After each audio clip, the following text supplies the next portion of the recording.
মুসা আলাইহিস সালামের জামানায় জাদুর প্রভাব ছিল।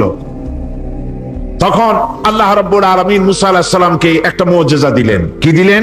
আল্লাহ রাব্বুল আলামিন বললেন, ওয়া মা তিলকা বিয়ামিনিকা ইয়া মুসা। মুসা, তোমার ডান হাতে ওটা কি? তিনি বললেন, এটি একটি লাঠি। আল্লাহ পাক বললেন, লাঠি তো ঠিকই, কিন্তু এর মধ্যে আরো এক ক্ষমতা আছে, তুমি জানো না, লাঠিকে ফেলে দাও। লাঠি ফেলে দিলেন, কি হয়ে গেল? হিয়া হাইয়াতুন তাসআ, বিরাট এক সাপে পরিণত হয়ে গেল। এই সাপ নিয়ে, এই লাঠি নিয়ে তিনি জাদুকরদের মোকাবেলা করলেন। জাদুকরেরা বলল, আপনি আগে দেখাবেন জাদু না আমরা দেখাবো আগে? মুসা আলাইহিস সালাম বললেন, তোমরা আগে দেখাও। তারা জাদু মন্ত্র পুত করে আশেপাশের সব জিনিসগুলিকে বাঘ, সিংহ ইত্যাদি বানিয়ে ফেললো। এগুলি ঝাঁপিয়ে পড়লো মুসা আলাইহিস সালামের উপরে।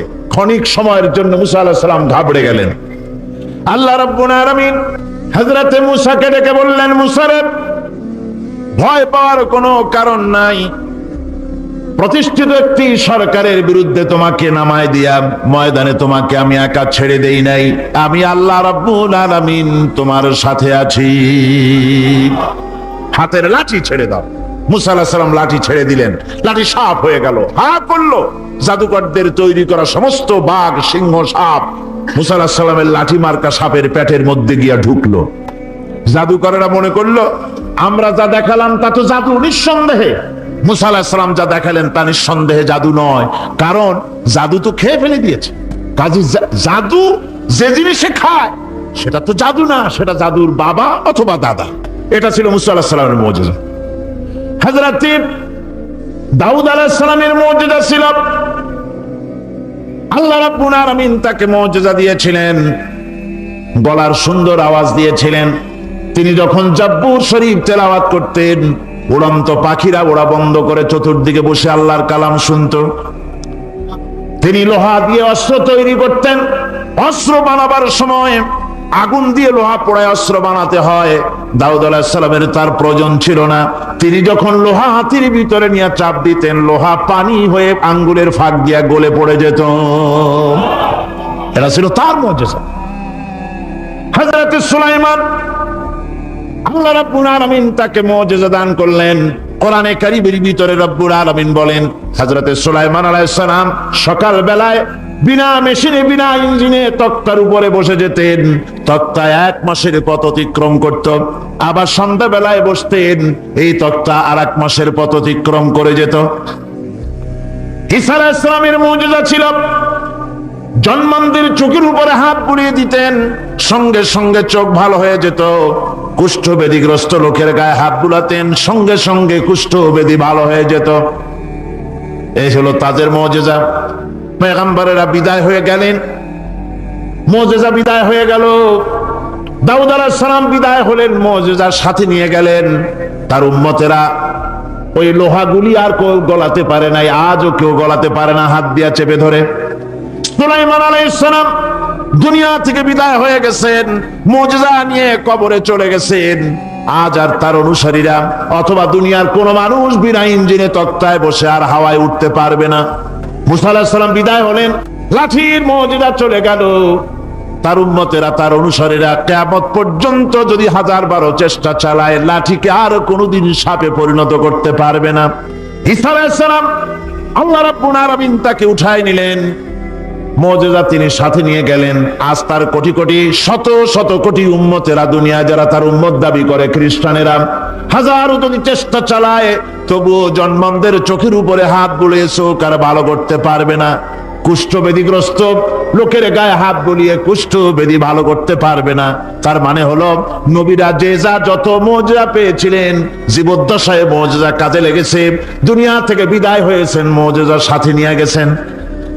কিন্তু আপনার আমার নবী, বিশ্ব নবী জনাব মুহাম্মদ রাসূলুল্লাহ সাল্লাল্লাহু আলাইহি ওয়াসাল্লামের কাছে আল্লাহ রাব্বুল আলামিন তাকে যত মুজিজা দিয়েছিলেন, 3000-এর উপরে আল্লাহর নবীর মুজিজা ঘটেছিল 23 বছরের নবুয়তের জীবনে। তার মধ্যে শ্রেষ্ঠ মুজিজা হতেছে কোরআন মাজিদ। আল্লাহর নবী বিদায় হয়ে গেলেন, মুজিজা সাথে নিয়ে যান নাই, মুজিজা রেখে গেলেন দুনিয়ায়। কিয়ামত পর্যন্ত দুনিয়াবাসী নবীর উম্মতেরা কোরআনের মুজিজা ব্যবহার করতে পারবে। এই কোরআনে কারীম রাসূল করিম সাল্লাল্লাহু আলাইহি সাল্লামের জীবনের শ্রেষ্ঠ মুজিজা। মানুষ পাগল হয়ে গেছে কোরআন শুনে। সুতরাং এই কোরআনের বৈশিষ্ট্য সকল দিক থেকে এক অপূর্ব একটি কিতাবে পরিণত করেছে, যা মানুষকে চিরকাল বিস্ময় হতবাক করে দিয়েছে। কোরআনের আরেকটি বৈশিষ্ট্য হচ্ছে এই কোরআন এক সময় নাজিল হয় নাই। 30 পারা কোরআন শরীফ একসাথে নাজিল হয়েছে না, কোরআন নাজিল হয়েছে আস্তে আস্তে ধীরে ধীরে। কত বছর লাগলো? 23 বছরেরও কিছু বেশি সময় ধরে কোরআন ধীরে ধীরে রাসূল করিম সাল্লাল্লাহু আলাইহি সাল্লামের কাছে অবতীর্ণ হয়েছে। এমনটি আর কোন কিতাব হয়নি, যা আর কোন ধর্মগ্রন্থ যারা অন্যরা দাবি করে এরকম হয়নি। কোরআনে কারীমের আরেকটি বৈশিষ্ট্য হচ্ছে, যখন কাগজ ছিল না, ছাপাখানা ছিল না, এমনকি টেপ রেকর্ডার ছিল না, তখনকার নাজিলকৃত কিতাব যেভাবে নাজিল হয়েছিল সেইভাবে আজ পর্যন্ত অবিকল টিকে আছে, টিকে থাকবে ইলা ইয়াউমিল কিয়ামা। কিয়ামত পর্যন্ত কোরআনে কারীমের এই অকৃত্রিম অবিকৃত অবস্থায় কোরআনে কারীমের এই শান, এই বরকত টিকে থাকবে। এই জন্য কোরআন শরীফ হচ্ছে এই পৃথিবীর মহাবিশ্বের মহাবিস্ময়। কোরআন হচ্ছে পৃথিবীর মহাবিশ্বের মহাবিস্ময়। এর মর্যাদা সম্পর্কে রাসূল করিম সাল্লাল্লাহু আলাইহি ওয়াসাল্লাম বলেছেন, ওয়ান উসমান রাদিয়াল্লাহু তাআলা আনহু আন্নাহু قال قال رسول الله صلى الله عليه وسلم خيركم من تعلم القرآن وعلمه رواه البخاري। আল্লাহর নবী বলেন, তোমাদের মধ্যে সর্বোত্তম ব্যক্তি সেই, তোমাদের ভিতরে ভালো ব্যক্তি, উত্তম ব্যক্তি সেই, যে ব্যক্তি নিজে কোরআন শেখে আর অন্যকে শেখায়। কোরআন যে শেখে আর অন্যকে যে শিখায়, সেই ব্যক্তি হলো তোমাদের মধ্যে সর্বোত্তম ব্যক্তি, ভালো ব্যক্তি। সুবহানাল্লাহ পড়েন। কোরআনে কারীমের এই মর্যাদা সম্পর্কে রাসূল করিম সাল্লাল্লাহু আলাইহি সাল্লাম বলেছেন, দুই ব্যক্তিকে, দুই শ্রেণীর লোককে ঈর্ষা করা যায়। অমুকে বিরাট বাড়ি করেছে, সে বাড়ি থেকে হিংসা হয়, আমি ওরকম বাড়ি করব, অমুকের মতো নেতা হব, অমুকের মতো বড় লোক হতে হবে। পরশ্রী কাতরতা অথবা ঈর্ষা করা, এরকমের ঈর্ষা করা জায়েজ নাই। রাসূলুল্লাহ বলেছেন, দুই ব্যক্তির সঙ্গে ঈর্ষা করা যায়। عن ابن عمر رضي الله تعالى عنه أنه قال قال رسول الله صلى الله عليه وسلم لا حسد إلا على الاثنين। দুই ব্যক্তি ছাড়া অন্য কারো সাথে হিংসা করা যায় না, রিস্ক করা যায় না। কোন কোন ব্যক্তি? ওই ব্যক্তির সঙ্গে ঈর্ষা করা যায়, হিংসা করা যায় যে ব্যক্তিকে আল্লাহ পাক কোরআনের ইলম দান করেছেন, সে ব্যক্তি দিন রাত কোরআন তেলাওয়াত করে, কোরআনের উপরে আমল করে, কোরআনের উপরে থাকে, মানুষকে কোরআনের দাওয়াত দেয়। ওই লোকের সাথে ঈর্ষা করা দরকার, যে তার মতো হতে চায়। ওয়ারাজুলুন আতাহুল্লাহু মালান ফাহুয়া ইউনফিকু মিনহু আনা আল-লাইলি ওয়া আনা আন-নাহার মুত্তাফাকুন আলাইহি। বুখারী মুসলিমের হাদিস। রাসূলুল্লাহ বলছেন, অন্য আরেক ব্যক্তি হচ্ছে যে ব্যক্তিকে আল্লাহ পাক মাল দিয়েছেন, সম্পদ দিয়েছেন, ওই ব্যক্তি তার মাল আর সম্পদকে দিন রাত দুহাতে আল্লাহর রাস্তায় খরচ করে। তার মতো হওয়ার জন্য তার সাথে ঈর্ষা করা যেতে পারে। আমার বন্ধুগণ, এই কোরআন হচ্ছে এমন এক কিতাব, যে কোরআনকে নিয়ে যারা অগ্রসর হয় আল্লাহ তাদেরকে বাড়ায় দেন, আর কোরআনের সাথে যারা হিংসা করে, বিদ্বেষ করে, আল্লাহ তাদেরকে অধঃপাতিত করে দেন। عن عمر بن الخطاب رضي الله تعالى عنه أنه قال قال رسول الله صلى الله عليه وسلم إن الله يرفع بهذا الكتاب أقواما ويضع به آخرين رواه مسلم। হযরত ওমর রাদিয়াল্লাহু তাআলা আনহু বলছেন যে আল্লাহ পাক এই কোরআনের সাহায্যে এক শ্রেণীর লোককে প্রতিষ্ঠিত করবেন দুনিয়ার বুকে, এবং আখিরাতেও আরেক শ্রেণীর লোককে করবেন অধঃপাতিত। যারা কোরআনের সাথে বিরোধিতা করবে, তারা যদি হিরো হয়, আল্লাহ তাদেরকে জিরো বানাবেন। কি বানাবেন? জোরে কোন? জিরো বানিয়ে দিবেন। আর কোরআনকে নিয়ে যারা আগ বাড়ে, তারা যদি জিরো হয়, আল্লাহ পাক তাদেরকে কি বানায় দেন? কোরআনের সাথে বিরোধিতা আজকে নতুন কিছু নয়, আবহমান কাল থেকে কোরআনের সাথে চলছে বিরোধিতা। বিশ্বকবি, কবি সম্রাট আল্লামা ইকবাল, আল্লাহ তাকে জান্নাতুল ফেরদাউস নসিব করুন, সবাই বলুন আমিন। আল্লামা ইকবাল বলেছেন, সতীজা কর রহা হ্যায় আসল সে তা ইমরোজ, সতীজা কর রহা হ্যায় আসল সে তা ইমরোজ, চরাগে মুস্তফা বি সে শরারে বুলহবিস।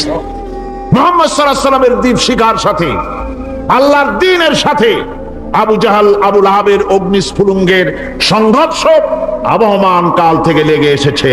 কিন্তু ওদের এই অগ্নিস্ফুলিঙ্গের টক্কর লেগে মুহাম্মদ সাল্লাল্লাহু আলাইহি ওয়াসাল্লামের টিম টিম করে জ্বলে ওঠা এই প্রদীপটি প্রচন্ড ঝড়ো হাওয়ার মুখে, টর্নেডো আর গর্কির মুখে নিভে যায়নি, জ্বলছে, জ্বলবে কিয়ামত পর্যন্ত।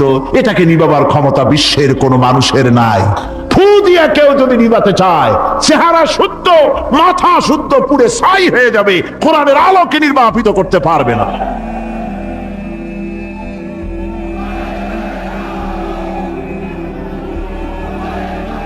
এই কোরআন, এই কোরআন যার সিনার ভিতরে থাকে, যার সিনার মধ্যে থাকে সে হয় সমৃদ্ধ, আর যার সিনার মধ্যে থাকে না সে হয়। আল্লাহর নবী বলেছেন, ইন্নাল্লাযী লাইসা ফী জাওফিহি শাইউম মিনাল কুরআনি কাল বাইতিল খারিব। যেই দেহের ভিতরে কোরআন নাই, যেই দেহের ভিতরে, যেই সিনার ভিতরে কোরআন নাই, ওই মানুষটা হতেছে একটা সাড়া বাড়ির মতো, একটা উজাড় বাড়ির মতো, বিরান বাড়ির মতো। বিরান বাড়িতে কি থাকে? সাড়া বাড়িতে কি থাকে? না না, ভূত কিসের? খামোখাই ভয় পান আপনারা। ভূত বলে কিছু নেই। হ্যাঁ, শয়তান থাকে, জিন থাকে, তারপরে ওর মধ্যে আর কি থাকে? উতুম পেঁচা থাকে, ইঁদুর থাকে, তেলাপোকা থাকে, উই পোকা থাকে, বাঁদর থাকে, উল্লুক থাকে, সাপ থাকে। রাসূলুল্লাহর কথা দেখেন, কি সুন্দর কথা, সুবহানাল্লাহ, সুবহানাল্লাহ। যে দেহের ভিতরে কোরআন নাই, সারা বাড়িতে যা থাকে, পুরো বাড়িতে যা থাকে, বিরান বাড়িতে যা থাকে, যে দেহে কোরআন নাই সেই দেহের মধ্যে তাই থাকে। আজ দেখুন বাংলাদেশের শিক্ষাঙ্গনে, কলেজ, ইউনিভার্সিটি গুলিতে কোরআন পড়ানো হয় না, বলেন ঠিক কিনা? আমাদের বিশ্ববিদ্যালয়গুলিতে কোরআন পড়ানো হয়, তাফসীর পড়ানো হয়, হাদিস পড়ানো হয়। হাদিস, কোরআন, আল্লাহর কালাম পড়ানো হয় না বলে অবস্থা কি হয়েছে? হাদিস থেকে মিলায় নেন, ইন্নাল্লাযী লাইসা ফী জাওফিহি শাইউম মিনাল কুরআনি কাল বাইতিল খারিব। কোরআন নাই তো সারা বাড়ি, কোরআন নাই তো কি আছে? যে ঘরের মধ্যে মানুষ নাই, উল্লুক থাকে, ভাল্লুক থাকে, শয়তান থাকে, তেলাপোকা থাকে, সারপোকা থাকে, হিংস্র প্রাণী ভরপুর থাকে। যে শিক্ষা প্রতিষ্ঠানে কোরআন পড়ানো হয় না, সেখানেও সন্ত্রাসীরা বাস করতে পারে, ভালো মানুষ টিকতে পারে না।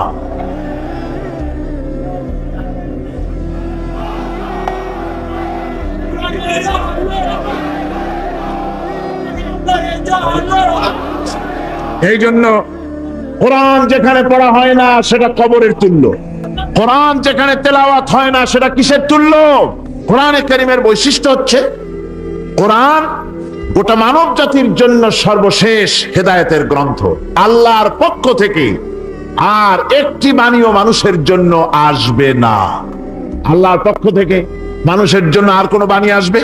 আল্লাহর পক্ষ থেকে মানুষের জন্য হেদায়েতের আর কোনো কথা আসবে না। এটাই শেষ কালামে রব্বানি, আখেরি কালাম কোরআনে কারীম। এরপরে আর কোনো বাণী আল্লাহর পক্ষ থেকে আসবে না। প্রচলিত অর্থে আমরা আসমানি কিতাবগুলোকে ধর্মগ্রন্থ বলি, ধর্মগ্রন্থ আমাদের দেশের লোকেরা বলে। এবং এই ধর্মগ্রন্থের আওতায় বেদ, জিন্দাবিস্তা, ত্রিপিটক, বাইবেল ইত্যাদি গুলিকে ধর্মগ্রন্থ বলা হয়। ধর্মগ্রন্থ প্রচলিত অর্থে ধর্মগ্রন্থ বলতে যা বুঝায়, কোরআনে কারীম তেমন কোন প্রচলিত অর্থে ধর্মগ্রন্থ নয়। অন্যান্য ধর্মগ্রন্থগুলি কিছু সদাচরণের কথা বলেছে, কিছু সদ আচরণের কথা বলেছেন অহিংসা পরম ধর্ম, বলা হয়েছে জীব হত্যা মহাপাপ, শত্রুকে ক্ষমা করে দিও, এই জাতীয় কিছু কথাবার্তা, কিছু মিষ্টি মিষ্টি কথাবার্তা ইত্যাদি বলা হয়েছে। এবং পৃথিবী জুড়ে স্থান কাল পাত্র ভেদে তার কোনো স্থায়ী আবেদন টিকে থাকে নাই।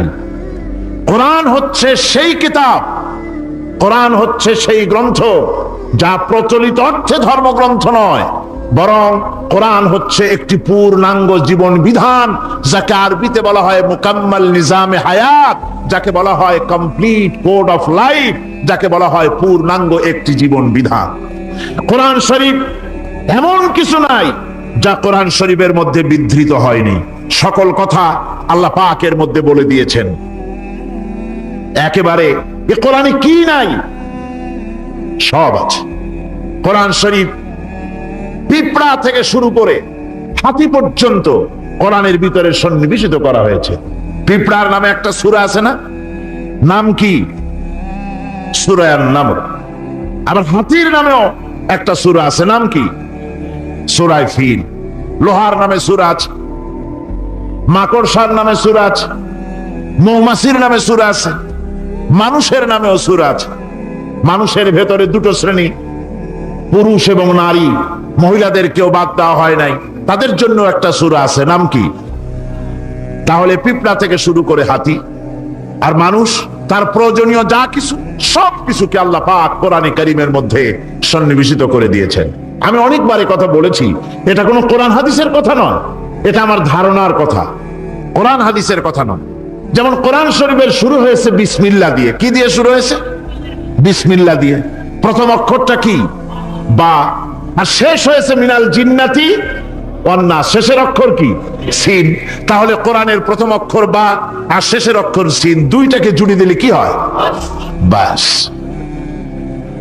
আমার কাছে মনে হয় যেন কোরআনে কারীমের ভিতরে আল্লাহ রাব্বুল আলামিন পৃথিবীবাসীদের জন্য যা কিছু প্রয়োজন সবকিছু সন্নিবেশিত করে দিয়েছেন। শুরু করলেন বা দিয়া, শেষ করলেন সিন দিয়া, বাস করে দিলেন যেন বলা হলো পৃথিবীর মানুষেরা, তোমাদের জন্য কিয়ামত পর্যন্ত যা কিছু দরকার সবগুলি আমি আল্লাহ রাব্বুল আলামিন কোরআনের মধ্যে ভরে দিয়েছি। বাস হয়ে গেছে, আর কিছুর প্রয়োজন নাই, আর কিছু প্রয়োজন নাই, সব আমি কোরআনে কারীমের ভেতরে সন্নিবেশিত করে দিয়েছি।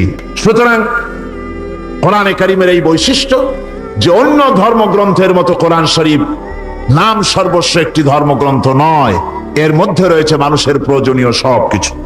কোরআনের আরেকটি বৈশিষ্ট্য হচ্ছে যে অন্যান্য ধর্মগ্রন্থগুলির ভেতরে মানুষেরা হাত লাগাইছে, অপারেশন করেছে, বাড়াইছে কমাইছে, সর্বনাশ করে দিয়েছে, ইচ্ছে মতো বাড়াইছে কমাইছে। কমাতে কমাতে কম্বলের লোম বাঁচতে যেমন কিছু থাকে না, নিজেরা নিজেদের কথা ভিতরে ঢুকাতে ঢুকাতে আজকের বাইবেল আল্লাহর কথা শূন্য হয়ে গিয়েছে। বর্তমান পৃথিবীতে লুক, জন, মার্ক, মথি, scripture, new testament, old testament, খ্রিস্টানদের ধর্মগ্রন্থ বলতে যা বুঝায়, এই পুরা ধর্মগ্রন্থ তাদের এই কিতাবগুলির ভিতরে আল্লাহ রাব্বুল আলামিনের একটি কথা নাই, সব তারা শেষ করে ফেলেছে। কোরআন এক্ষেত্রে ব্যতিক্রম।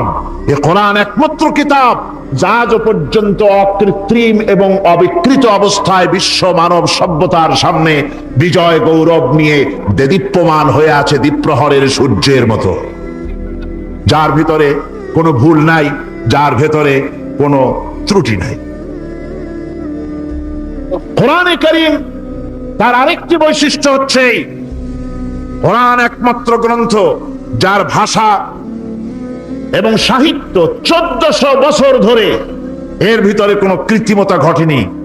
আরবি ভাষা এবং সাহিত্যের সর্বোৎকৃষ্ট নমুনা হিসাবে কোরআন শরীফ টিকে আছে। পৃথিবীর কত ভাষা শেষ হয়ে গিয়েছে, কত ভাষা জন্মগ্রহণ করেছে আর মরে গেছে তার ঠিক নাই। ভাষার উন্নতি যত হচ্ছে, কোরআনে কারীম সমস্ত ভাষা এবং সাহিত্যের মানকে উতরে গিয়ে এমন এক জায়গায় কোরআনের ভাষা সাহিত্য পৌঁছে গেছে যাকে স্পর্শ করা পৃথিবীর কোনো ভাষার পক্ষে সম্ভব নয়। কোরআন এক জীবিত ভাষা, জীবন্ত ভাষা কোরআন, আরবি ভাষা। পৃথিবীর অন্তত 38টি দেশের রাষ্ট্রভাষা, স্টেট ল্যাঙ্গুয়েজ আরবি ভাষা। এই আরবি ভাষা আল্লাহ পাক এই কোরআন নাজিল করেছেন। এর মজা ফুরায় না, এর সাহিত্যের মান ফুরায় না। এটা হচ্ছে কোরআনে কারীমের আরেকটি বৈশিষ্ট্য। কোরআনে কারীমের অন্যান্য বৈশিষ্ট্যের ভেতরে আরেকটি বৈশিষ্ট্য হচ্ছে যে এ কোরআনে কারীম একমাত্র কিতাব, যেই কিতাবের ভেতরে রয়েছে কোরআনের অনুসারী তাদের নাম এবং কোরআনের অনুসারী তাদের ধর্মের নাম গ্রন্থের ভেতরে আছে, যা অন্য কোনো কিতাবের মধ্যে নাই। সেটা হচ্ছে আমরা যে মুসলমান তা কোথায় পেলাম? আমরা যে মুসলমান এই পরিচিতি কোথায় পেলাম? হুয়া সাম্মাকুমুল মুসলিমিন। এই মুসলমান নাম আল্লাহ কোরআন শরীফে ব্যবহার করেছেন। তিনি আমাদের নাম দিয়েছেন, আমরা মুসলমান। আমরা কি মুসলমান? আমাদের নাম এই কিতাবের মধ্যে রয়েছে। আমাদের জীবন ব্যবস্থার নাম, ধর্মের নামও ইন্নাদ-দীনা ইনদাল্লাহিল ইসলাম। ইসলামের নাম, মুসলমানের নাম কোরআনে কারীমের মধ্যে রয়েছে, যা অন্য কোন ধর্মগ্রন্থের মধ্যে নাই। হিন্দু, খ্রিস্টান, বৌদ্ধ এ সমস্ত নাম তাদের নিজেদের বানানো নাম, তাদের ধর্মগ্রন্থের ভিতরে সব নামের কোনো পাত্তা নাই। কোরআনে কারীমের আরেকটি বৈশিষ্ট্য হচ্ছে কোরআন বিশ্বের সর্বাধিক পঠিত গ্রন্থ। এত বেশি পড়া হয়েছে, এ কোরআন পড়া হচ্ছে এত বেশি পৃথিবীর কোন বই আজ পর্যন্ত পড়া হয় নাই, আর হবেও না।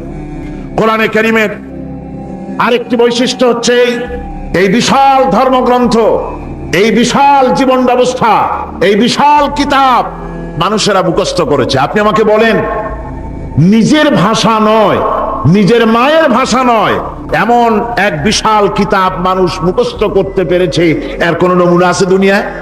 মাতৃভাষা নয়, অথচ পৃথিবীর ইংরেজ হোক, উর্দুভাষী হোক, ল্যাটিন হোক, তেলুগু হোক, ডাচ হোক, ফ্রান্স হোক, যে কোনো ভাষা, বাংলা ভাষা হোক, সমস্ত ভাষার লোকেরা কোরআনে কারীমকে মুখস্থ করতেছে। সুবহানাল্লাহি বিহামদি। আমাদের দেশেও লক্ষ লক্ষ হাফেজে কোরআন বর্তমান রয়েছে। এটা হচ্ছে কোরআনে কারীমের আরেকটি বিরাট রকমের বৈশিষ্ট্য। কোরআনে কারীমের অফুরন্ত বৈশিষ্ট্যের ভেতরে এটাও একটি, কোরআন হচ্ছে একটি বিরাট মুজিজা। কোরআন একটি মুজিজা। কোরআন একটি কি মুজিজা? দুনিয়ায় যত নবী আল্লাহ পাঠিয়েছেন, সমস্ত নবীদেরকে তিনটা জিনিস দিয়েছেন। কয়টা জিনিস কন্ত? তিনটা। ওয়াহি, হুসনে খুলক আর মুজিজা। একটা হচ্ছে ওহী, আরেকটা হচ্ছে উন্নত মানের চরিত্র, আরেকটা হচ্ছে কি মুজিজা। এই মুজিজা সকল নবীকে দেওয়া হয়েছে। মুজিজা হচ্ছে সমকালীন যুগের বড় যে কোনো শক্তিকে দুর্বল করে দেয়, যে কোনো জিনিসকে দুর্বল করে দেওয়ার মতো ক্ষমতা রাখে যে জিনিস, তার নাম মুজিজা। আল্লাহ রাব্বুল আলামিন বলেন, কোন বান্দা যদি আকাশ সমান গুনাহ নিয়ে আমার দরবারে কিয়ামতে হাজির হয়ে যায়, আর যদি সেই গুনার ভিতরে শিরক না থাকে, আমি আল্লাহ ওই আকাশ পরিমাণ মাগফিরাত নিয়ে বান্দার দিকে এগিয়ে যাব।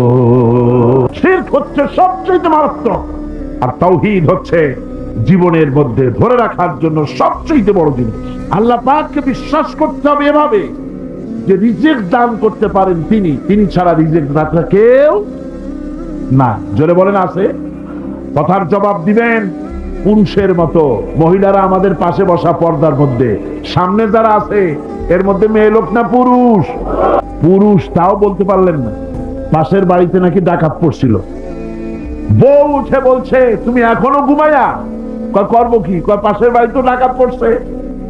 তাড়াতাড়ি করে মাথায় গামছা বান্ধা দরজা খুলে দৌড় দেওয়ার জন্য প্রস্তুতি নিয়েছে। মহিলা জিজ্ঞেস করছে তুমি দৌড়াও কেন আমার একারে ভালাইয়া? কয় যে পুরুষ ডেকে নিয়ে আসে। তুমি পুরুষ না? তা তো মনে ছিল না, তুমি না স্মরণ করাই দিবা। এখন আপনারা যে পুরুষ সে কথাও বলতে যদি না পারেন, আমার সামনে বসা কারা? জবাব দেবেন পুরুষের মতো, ইমানদারের মতো, মুসলমানের মতো।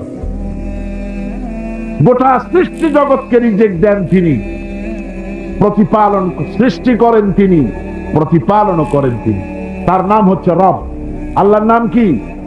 এই জন্য কোরআনে কারীমের ভেতরে আমরা আল্লাহ রাব্বুল আলামিনের সূরা ফাতিহার ভিতরে শুরুতেই আমরা বলি আলহামদুলিল্লাহি রাব্বিল আলামিন।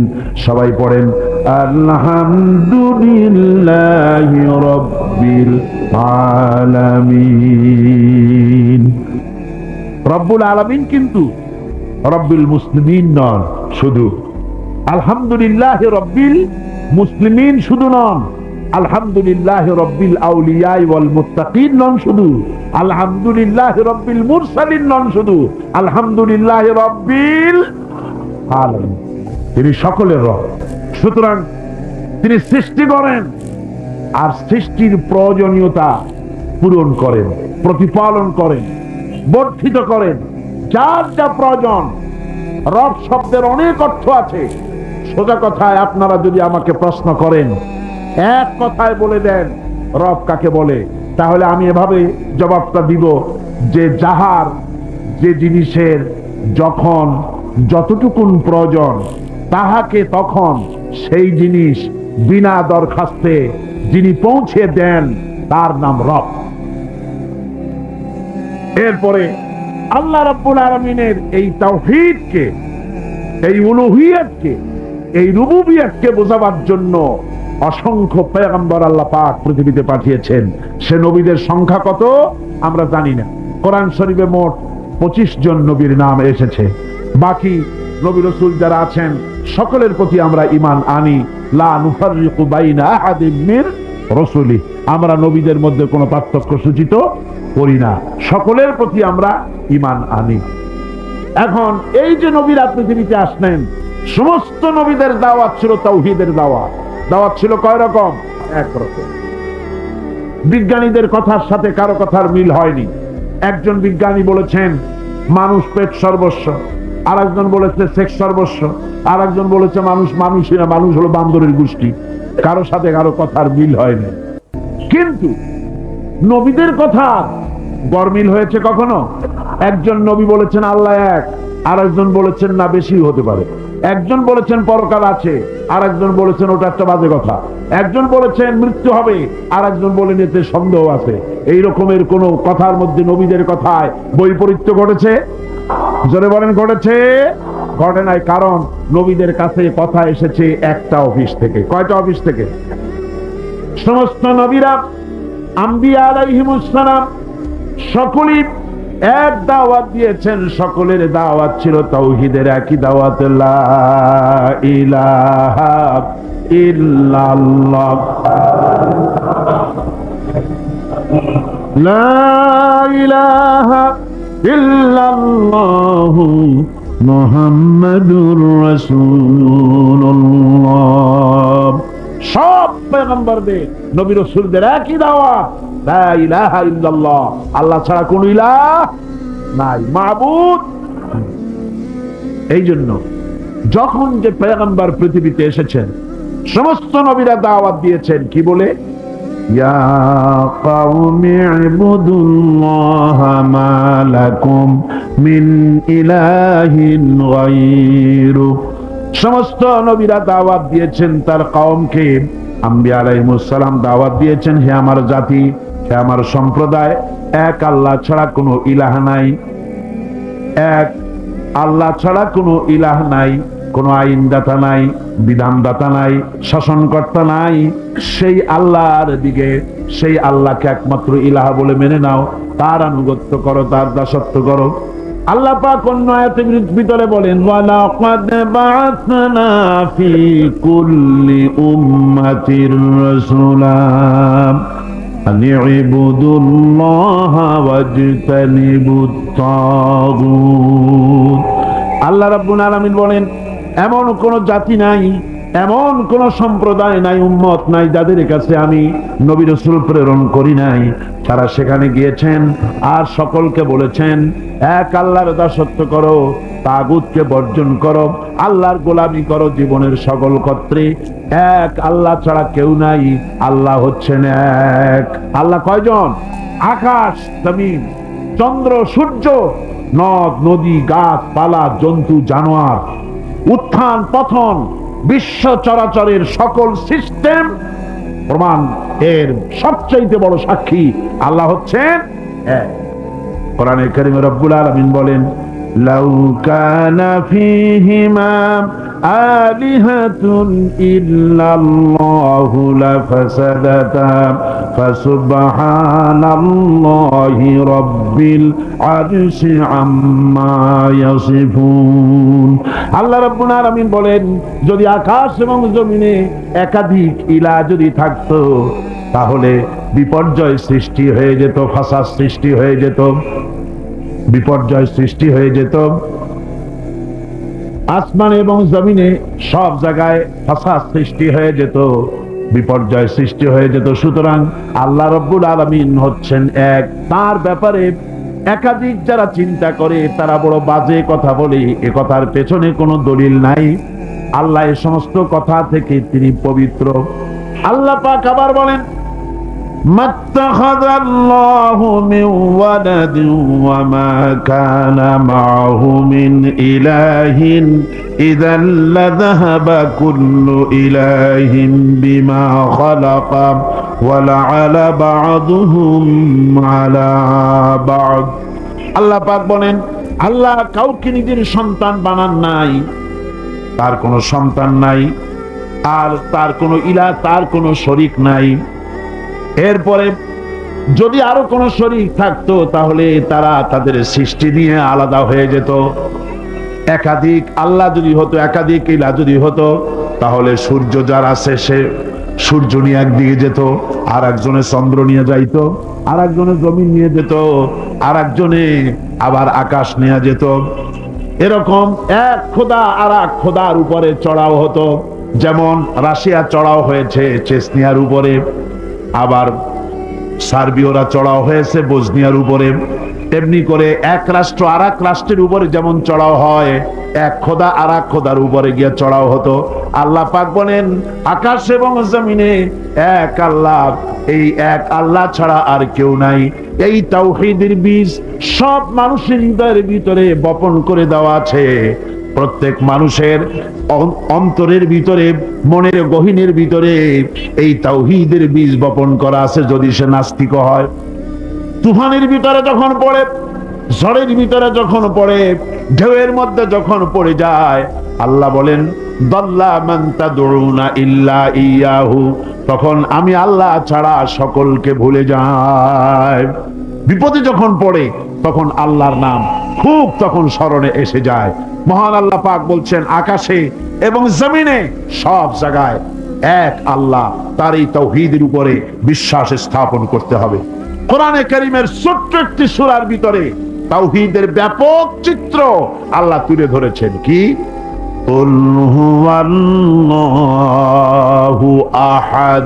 সবাই পড়েন, কুল হুয়াল্লাহু আহাদ আল্লাহুস সামাদ লাম ইয়ালিদ ওয়া লাম ইউলাদ ওয়া লাম ইয়াকুল লাহু কুফুয়ান আহাদ। আল্লাহ পাক বলেন, নবী আপনি বলেন, আল্লাহ এক এবং একক, তিনি নিরঙ্কুশ, তিনি বেনিয়াজ, তিনি কারো মুখাপেক্ষী নন, তাকে কেউ জন্ম দেয় নাই, তিনিও কাউকে জন্ম দেন নাই। আকাশ আর জমিনে আল্লাহ রব্বুল আলামিনের সমকক্ষ কেউ নাই। জোরে বলেন সুবহানাল্লাহ। যুগে যুগে মানুষেরা আল্লাহর ছেলে পেলে বানিয়েছে, নাউজুবিল্লাহ। কেউ বলেছে ফেরেশতারা আল্লাহর মেয়ে, কেউ বলেছে ঈসা আলাইহিস সালাম আল্লাহর ছেলে, নাউজুবিল্লাহ। আল্লাহ পাক বলেন, বাদিউস সামাওয়াতি ওয়াল আরদ আন্না ইয়াকুনু লাহু ওয়ালাদুন ওয়া লাম তাকুন লাহু সাহিবাতুন ওয়া খালাকা কুল্লা শাই। আকাশ এবং জমিনের উদ্ভাবক স্রষ্টা হচ্ছেন আল্লাহ সুবহানাহু ওয়া তাআলা। আকাশ আর জমিন তো তিনি সৃষ্টি করেছেন।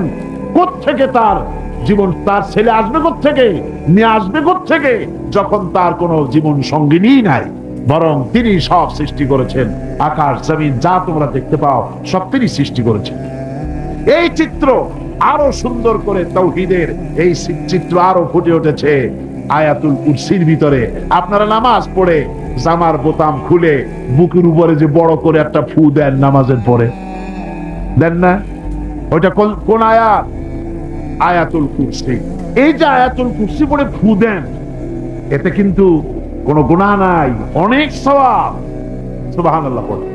আয়াতুল কুরসি সম্পর্কে হাদিসে এসেছে, প্রত্যেক নামাজের পরে যদি কেউ আয়াতুল কুরসি পড়ে একবার করে পড়ে, কিয়ামতের দিন আল্লাহ রাব্বুল আলামিনের ওই ব্যক্তি সম্পর্কে দায়িত্ব হবে, লোকটাকে রব্বুল আলামিন জান্নাত দিয়ে দিবেন। তবে এরকম নয় যে আয়াতুল কুরসি পড়লেন আর আপনি যদি ব্যবসায়ী হন, ওজনে কম দেন, খাদ্যে ভেজাল দেন, মদ খান, কন্ট্রাক্টারি করলে পরে রাস্তার ইট সিমেন্ট পাথর সব খাইয়া ফেলেন, শয়তানি বদমাশি করেন, জুলুম করেন, আর আয়াতুল কুরসি পড়ে বেহেশতে যাবেন। বেহেশত আপনার মামু বাড়ি না যে যাইয়েই অমনি সবরি কলা পাবেন।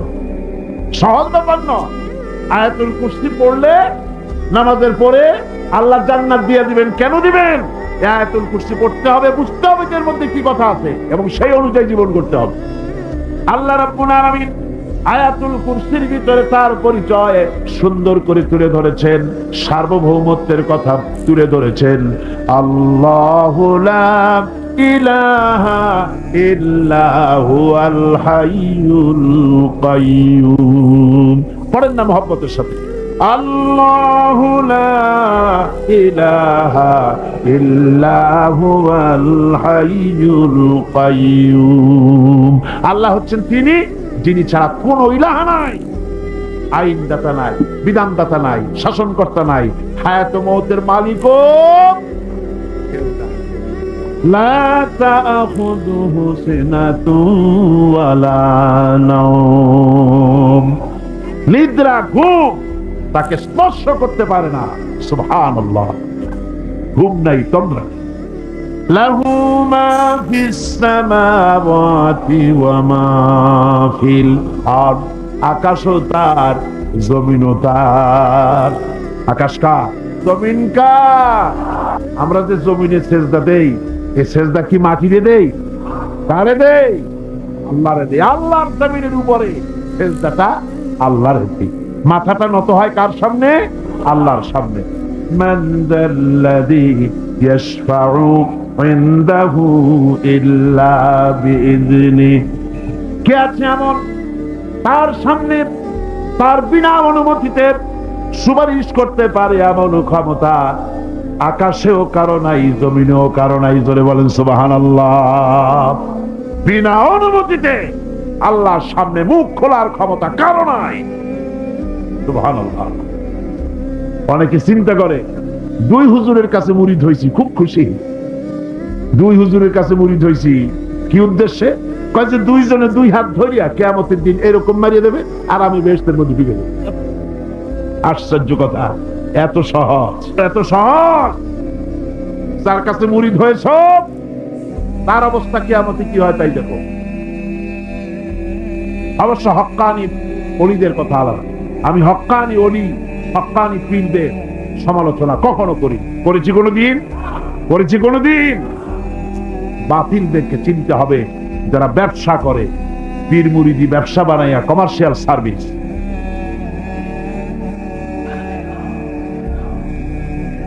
সুতরাং সুপারিশ কিয়ামতের দিন আল্লাহর দরবারে কেউ করতে পারবে না, আল্লাহ যদি পারমিশন না দেয়। কিয়ামতের দিন 50,000 বছর মানুষেরা হাসরের ময়দানে দাঁড়িয়ে থাকবে। 50,000 বছর বিচারের দিনটা লম্বা হবে 50 আলফা সানা মিম্মা তাউদ্দুন। এই পৃথিবীতে তোমাদের গণনা মতে 50,000 বছর যত বড় লম্বা, কিয়ামতের বিচারের দিনটা হবে অত বড় লম্বা। মানুষেরা হয়রান হয়ে যাবে। মানুষের মাথার চান্দি, গুনাহগারের মাথার চান্দি ফেটে গিয়া মগজগুলি গলে গলে পড়তে লাগবে। জিহ্বাটা ঝুলে কুকুরের মতো নাভিস্থল পর্যন্ত পড়ে যাবে। সারা ময়দানে পানি পানি বলে চিৎকার হতে থাকবে। মানুষেরা বিভীষিকাময় দৃশ্য দেখে হয়রান হয়ে যাবে, ভয়ের চোটে কলিজা গলার কাছে চলে আসবে। কোনো উপায় নাই। মানুষেরা হয়রান হয়ে গিয়ে হযরত আদম আলাইহিস সালামের কাছে যাবেন, আল্লাহর কাছে একটু সুপারিশ করেন আমাদের বিচার হয়ে যাক। হযরত আদম বলবেন আমার দ্বারা সম্ভব নয়, আমি নিজে আল্লাহর এক হুকুমকে ভঙ্গ করেছিলাম, জানি না আল্লাহ রাব্বুল আলামিন আমার সাথে আজকে কি ব্যবহার করেন। মিয়া সাহেব মাথা খাটা, বুদ্ধি খাটা, চিন্তা করেন আকল দিয়ে, বিবেক দিয়ে। আবাল বাশার আদম আলাইহিস সালাম আল্লাহর দরবারে কথা বলতে সাহস পাবেন না। বলবেন নূহের কাছে যাও, নূহ আলাইহিস সালাম বলবেন আমি পারবো না। ইব্রাহিমের কাছে চলে যাও, ইব্রাহিম আলাইহিস সালাম বলবেন আমিও পারবো না। সকলে এক এক অজুহাত দিবেন। বলবেন যাও মুসা আলাইহিস সালামের কাছে, তিনি বলবেন আমিও পারবো না। যাও ঈসা আলাইহিস সালামের কাছে, হযরত ঈসা বলবেন আমি তো পারবোই না, কারণ গোটা পৃথিবী শত শত কোটি নাসারা আমারে আল্লাহর ছেলে বলেছে, আমি তো তাদেরকে কথা বলতে পারি নাই, জানি না আদি হাসরের ময়দানে আল্লাহ রাব্বুল আলামিন আমার সাথে কি ব্যবহার করেন। তবে আমি একটা পরামর্শ দিতে পারি, আল্লাহ রাব্বুল আলামিনের দরবারে আজকে কেবল কথা বলতে পারবেন বিশ্ব নবী জনাবে মুহাম্মদুর রাসূলুল্লাহ সাল্লাল্লাহু আলাইহি ওয়াসাল্লাম। হাসরবাসীরা তার কাছে যাবেন, নবীজি মাকামে মাহমুদে আল্লাহর দরবারে সেজদায় পড়ে যাবেন। এই সেজদায় কত কাল চলে যাবে আল্লাহ পাক ভালো জানেন। সেজদায় পড়ে শুধু কাঁদতেই থাকবেন। রব্বুল আলামিন বলবেন হাবিব মাথা উঠান, আপনার দরখাস্ত আমি আল্লাহ রব্বুল আলামিন মঞ্জুর করে নেব। ওই আল্লাহ রব্বুল আলামিন বলেন কিয়ামতের দিন, কিয়ামতের দিন, কিয়ামতের দিন আমার সামনে আমার বিনা অনুমতিতে কেউ কথাও বলতে পারবে না। ইয়ালামু মা বাইনা আইদিহিম ওয়া মা খালফাহুম। মানুষের অগ্র পশ্চাৎ কেউ জানে না, মানুষের আগের পাশের সবকিছু খবর আমি আল্লাহ রাব্বুল আলামিনের কাছে আছে, সব আমি জানি। ওয়ালা ইউহিতুনা বিশাইইন মিন ইলমিহি ইল্লা বিমা শাআ। আর আল্লাহর জ্ঞাত বিষয় সমূহের ভিতরে কোন জিনিসই লোকদের জ্ঞানের আওতায় আসতে পারবে না। অবশ্য আল্লাহ যদি কিছু নিজের জ্ঞান থেকে কাউকে জানাতে চান সেটা স্বতন্ত্র। ওয়াসিআ কুরসিয়ুহুস সামাওয়াতি ওয়াল আরদ। তার সাম্রাজ্য সমগ্র আকাশ জমিন, আকাশ মণ্ডল জমিন নিয়ে বিশাল সাম্রাজ্যের একচ্ছত্র অধিপতি। কেউ তার মোকাবেলায় নাই, কেউ তার সমকক্ষ নাই। চিল্লায় সুবহানাল্লাহ। ওয়ালা ইয়াউদুহু হিফযুহুমা ওয়া হুয়াল আলিয়্যুল আযীম। এসব কিছু রক্ষণাবেক্ষণ করতে গিয়ে আল্লাহ পাককে কখনো দুর্বল করে দেয় না, অক্ষম করে দেয় না। আল্লাহ ক্লান্ত হন না, তিনি সর্বজয়ী, সর্বজ্ঞ। সুবহানাল্লাহি ওয়া বিহামদিহি। জোরে কান সুবহানাল্লাহি ওয়া বিহামদিহি। রাসূল করিম সাল্লাল্লাহু আলাইহি ওয়াসাল্লাম 23 বছর ধরে কঠিন সাধনা করে, কঠিন সাধনার মাধ্যমে আল্লাহর এই কোরআনের আইন দিয়ে এমন একটি সুন্দর সমাজ প্রতিষ্ঠা করেছিলেন, সেই সমাজে চুরি ছিল না, ডাকাতি ছিল না, জেনা ছিল না, ব্যভিচার ছিল না, হত্যা ছিল না। মানুষ আরামে ঘুমিয়েছিল ঘরের দরজা খুলে। সুবহানাল্লাহি ওয়া বিহামদিহি। আল্লাহর নবী বলেছেন, আন আবি হুরায়রা রাদিয়াল্লাহু তাআলা আনহু আন্নাহু قال رسول الله صلى الله عليه وسلم لا تجعلوا بيوتكم مقابر رواه মুসলিম।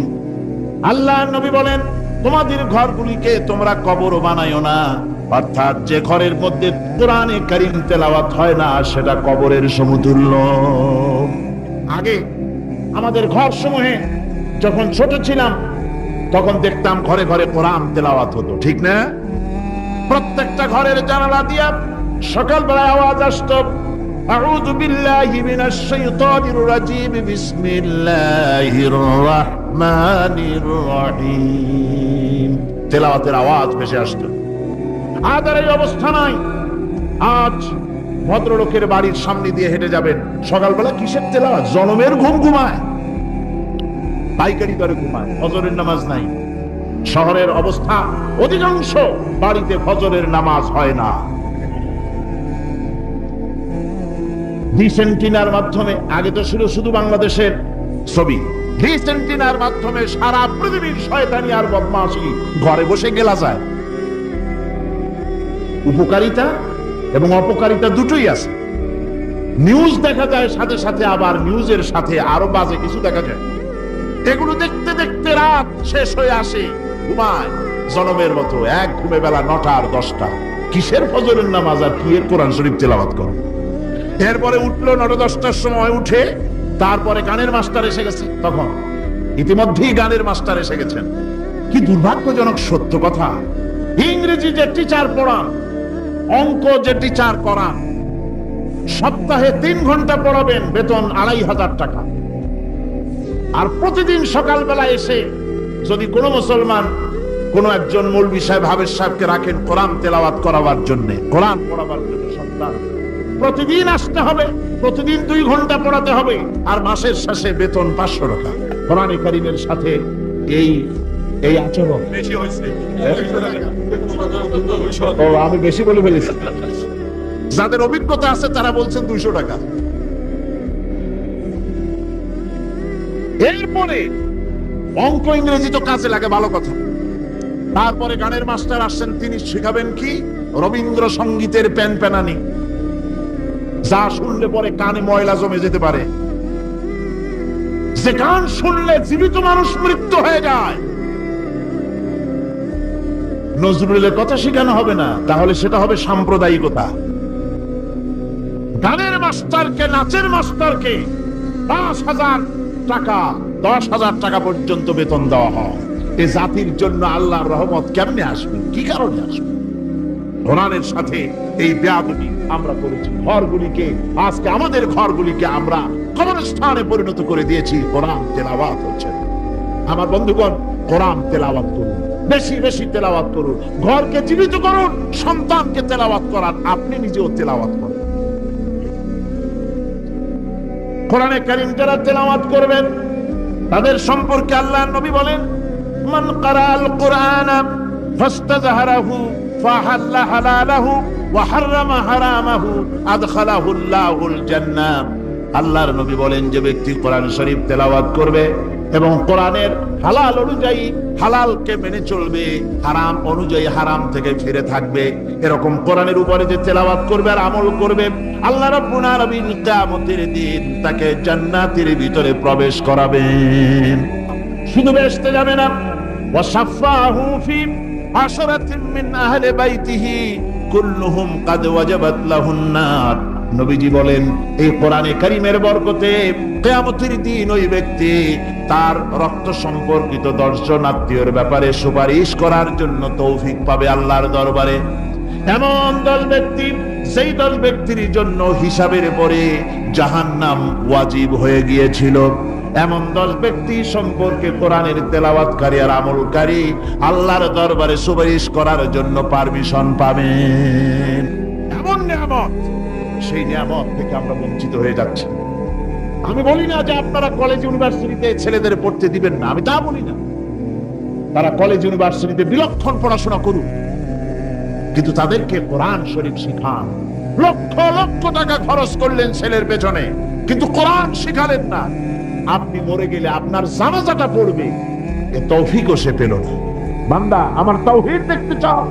চোখে দেখা জিনিসগুলির ভিতরে তাকিয়ে দেখো, আমার তাওহীদ বিরাজ করছে। আল্লাহ পাক বলেন, আম্মান খালাকাস সামাওয়াতি ওয়াল আরদা ওয়া আনজালা লাকুম মিনাস সামাই মা। কে আছে এমন? তিনি কে, যিনি আসমান থেকে পানি বর্ষণ করেন, তিনি যিনি সৃষ্টি করেন এবং তোমাদের খাবারের জন্য, জমিনের ফসলের জন্য আকাশ থেকে বৃষ্টি বর্ষণ করেন। কে? তিনি কে? আল্লাহ ছাড়া। এবং ওই বৃষ্টির পানি দিয়ে জমিন থেকে ফসল উদ্গত করে দেন। তোমরা কি নিজেরা এই ফসল উদ্গত করতে পারো? তোমরা নিজেরা তো পারো না। আমি আল্লাহ রাব্বুল আলামিন আকাশের পানি দিয়া, বৃষ্টি দিয়া জমিনের ফসলগুলি উদ্গত করে দিয়ে তোমাদের খাবারের বন্দোবস্ত করি। আইলাহুম মা'আল্লাহি বাল হুম কওমুন ইয়াদিলুন। আমি আল্লাহর সাথে এসব কাজের মধ্যে আল্লাহর সাথে কোনো অংশীদার আছে নাকি কেউ? আল্লাহ আবার বলেন, আম্মান জাআলাল আরদা কারারান ওয়া জাআলা খিলালাহা আনহারা। তিনি যিনি এই জমিন থেকে এই জমিনকে বসবাসের উপযোগী করে তৈরি করে দিয়েছেন, স্থিতি করে দিয়েছেন, জমিন হেলে না দোলে না, নাচে না, তোমার নিয়ে উল্টায়া ফালায় দেয় না, এই স্থিতি করে জমিনকে তৈরি করেছেন। আর জমিনের উপরে নদ নদী প্রবাহিত করে দিয়েছেন তিনি বাকে, তিনি তো একমাত্র আল্লাহ রব্বুল আলামিন। পাহাড় দিয়া জমিনটাকে, পাহাড় দিয়া এমন ভাবে টাইট করে দিয়েছেন যাতে করে জমিন তোমাকে নিয়ে নড়াচড়া করতে না পারে। আল্লাহ পাক বলেন এসব কাজে আল্লাহর সহযোগী আছে নাকি কেউ? জোরে বলেন আছে? সুতরাং তোমাদের অনেকেই এসব কথা বুঝতে পারো না, চিন্তা করো না। তোমাদের সমস্ত বিপদ আপদ মুসিবত সব সময় সব জায়গায় আমার সাহায্য বর্তমান। তাওহীদ ছড়িয়ে আছে পৃথিবীর সর্বত্র, আকাশে জমিনে মহাশূন্যে। এসবগুলি দেখে এর দ্বারা তোমরা হেদায়েত নিতে পারো। ভাইরা আমার, এই তাওহীদে পরিপূর্ণ বিশ্বাস করতে হবে। আল্লাহ ছাড়া কেউ নাই, আল্লাহ ছাড়া মালিক নাই, আল্লাহ ছাড়া খালেক নাই, আল্লাহ ছাড়া গাফফার নাই, তিনি ছাড়া জব্বার নাই, তিনি ছাড়া কাহার নাই, তিনি ছাড়া সাত্তার নাই, তিনি ছাড়া মুহাইমিন নাই। তিনি সবকিছুর মালিক, সন্তান দেওয়ারও মালিক, আবার না দেওয়ারও মালিকও তিনি। সন্তান কে দেন? জোরে বলেন কে দেন? যারে খুশি ছেড়ে দেন, যারে খুশি মেয়ে দেন, যাকে খুশি ছেলেও দেন মেয়েও দেন, আবার যাকে খুশি কিছুই দেন না। সবকিছুর ক্ষমতা তার। এখন এই তাওহীদের মুমিন ব্যক্তির উপরে তাওহীদের 10টা দাবি আছে, অনেকগুলি দাবি, তার মধ্যে 10টি দাবির কথা আমি আপনাদের সামনে বলবো। কয়টা দাবি? 10টা ইনশাআল্লাহ। 10টি বড় দাবি, অনেকগুলি দাবি আছে মুমিনের প্রতি। ঈমান আনছি এ কথা বললেই হলো না, এ কথা বললেই হলো না। পশ্চিম দিকে সেজদা দিতে দিতে কপালে দাগ ফেললেই হলো না। তাওহীদ বুঝতে হবে, আর ঈমানের দাবি, তাওহীদের দাবি পরিপূর্ণ করতে হবে। সেটা কি? সে দাবি হচ্ছে মুমিন ব্যক্তির নিকট তাওহীদের যে মূল দাবি, সেটা হলো আল্লাহর মর্জিকে গুরুত্ব দিতে হবে সবচাইতে বেশি, আর মহব্বত করতে হবে আল্লাহকে সবচাইতে। এটা হলো তাওহীদের দাবি। সবচাইতে ভালোবাসতে হবে কাকে? আল্লাহ পাক কোরআনে কারীমের মধ্যে বলেন, ওয়ামিনান নাসি মান ইয়াত্তাখিযু মিন দুনিল্লাহি আনদাদান ইউহিব্বুনাহুম কাহুব্বিল্লাহ। মানুষের ভিতরে এরকম অনেক মানুষ আছে, আল্লাহরে যেভাবে ভালোবাসা উচিত সেভাবে ভালোবাসে না, বরং এত সব কিছু জানার পরে, আল্লাহর এত অবদান পাওয়ার পরে আল্লাহর পরিবর্তে মানুষকে বেশি ভালোবাসে। আল্লাহকে ভালো যতটা বাসা উচিত এরকম বাসে না। সুতরাং মুমিনের প্রথম দাবি হলো, তাওহীদের প্রথম দাবি হচ্ছে আল্লাহর যা করতে হবে আল্লাহকে খুশি করার জন্য। যা করব কারে খুশি করার জন্য? আল্লাহকে খুশি করার জন্য। আল্লাহর কথা অনুযায়ী, নবীর কথা অনুযায়ী কাজটি করতে হবে আল্লাহকে খুশি করার জন্য। আর ভালোবাসতে হবে সবচাইতে বেশি, জীবনের চাইতে বেশি কাকে? আল্লাহকে। আল্লাহ সুবহানাহু ওয়া তাআলা, তাকে ভালোবাসতে হবে। এটা হলো আপনার তাওহীদের প্রথম দাবি। তাওহীদের দ্বিতীয় দাবি, আল্লাহ রাব্বুল আলামিনের দরবারে কৃতজ্ঞতা স্বীকার করতে হবে। তার কৃতজ্ঞতা স্বীকারকারী বান্দায় পরিণত হয়ে যেতে হবে। আল্লাহ পাক বলেছেন, ওয়াশকুরু লিল্লাহি ইন কুনতুম ইয়াহু তা'বুদুন।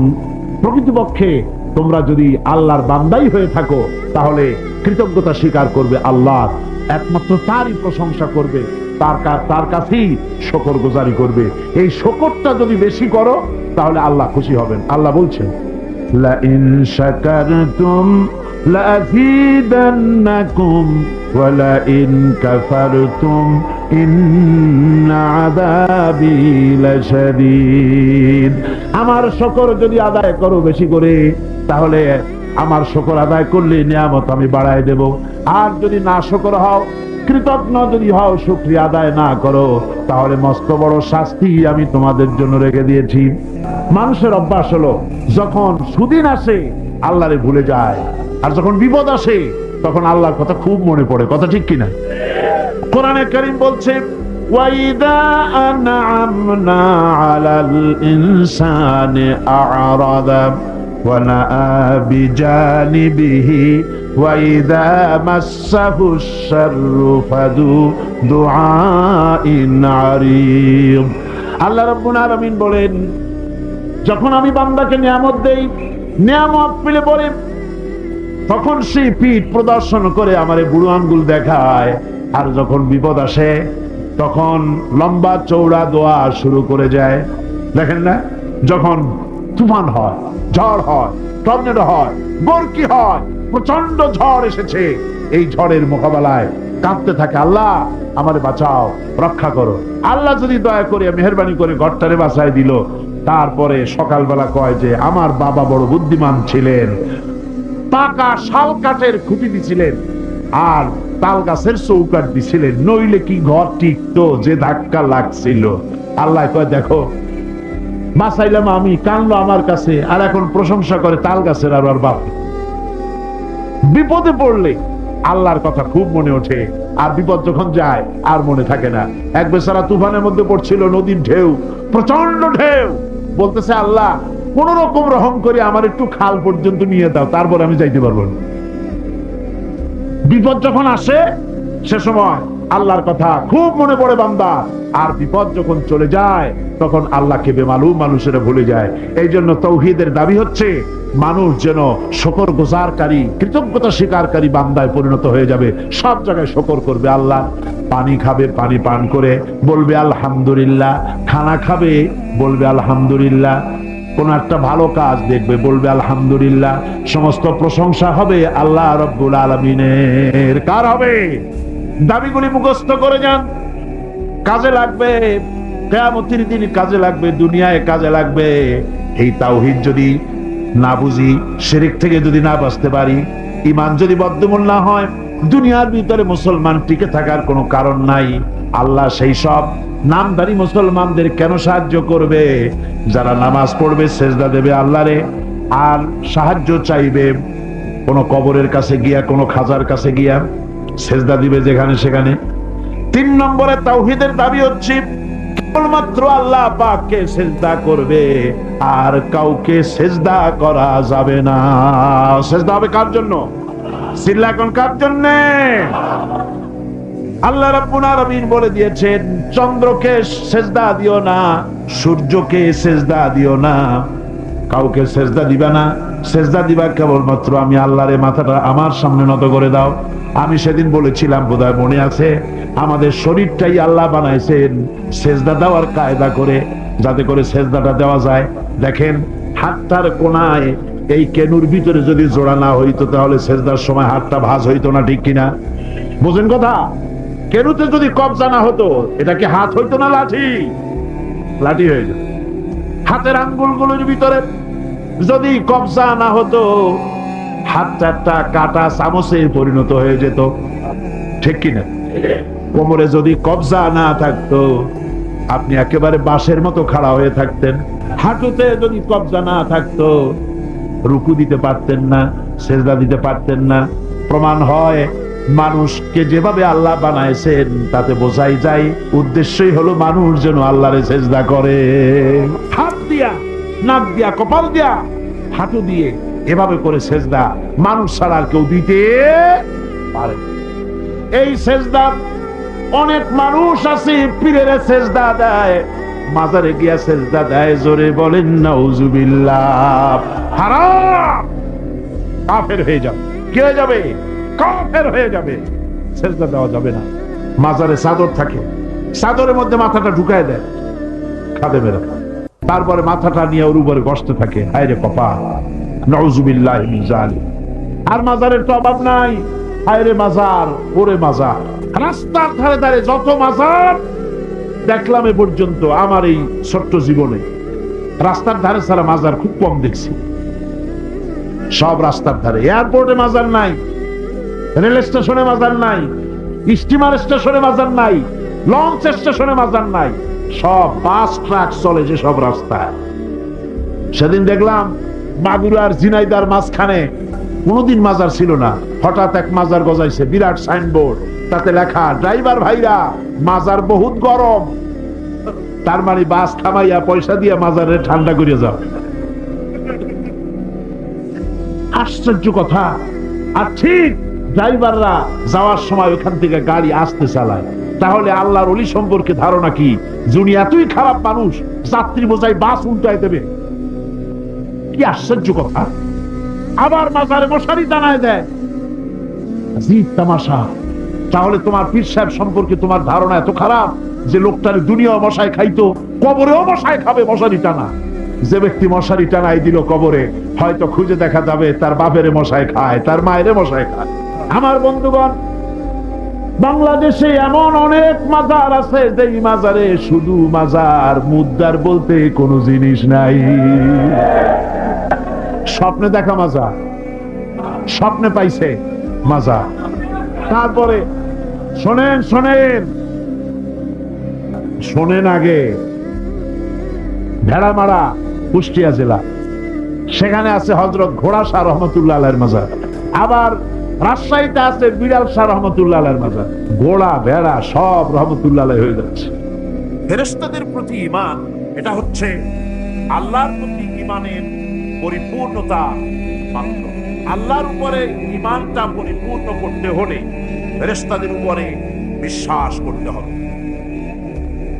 এর উদ্দেশ্য শুধু ফেরেশতাদের উপরে স্বীকৃতি দানই নয়, বরং প্রকৃতপক্ষে এই বিশ্ব ব্যবস্থায় তাদের স্থান কি এটা জেনে নিতে হবে।